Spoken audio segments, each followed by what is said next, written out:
mwenye kununua habari katika ule mtandao mtakutana.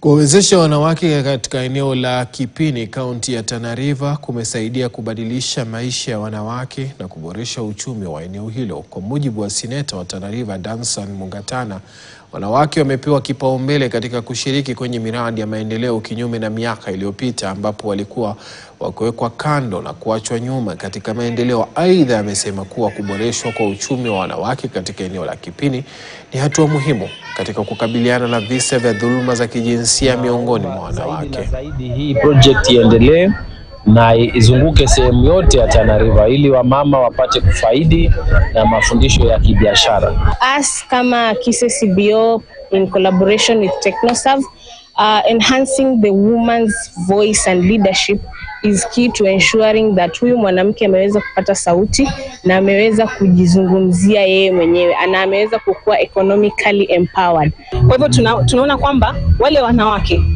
wakipata yale masomo ya kuendeleza biashara yao, wakikuza vipato vyao, then wanaweza regesha walishe familia yao. Na pia ule mradi kuna kipengele ambao tunafanya community engagement ambao pia tunahusisha wanaume kwa sababu tunajua kwamba jamii inajengeka vizuri wakati kuna mshikamano kati ya wanawake na wanaume. Takwimu zinaonyesha kwamba mtu mmoja kati ya watu 2,000 wameathirika na tatizo la ngozi na kuna haja ya serikali kufanya utafiti zaidi ili kukabiliana na hali hii. Haya yalizungumzwa na Lois Bonyo, mkurugenzi mkuu wa shirika moja la ngozi hapa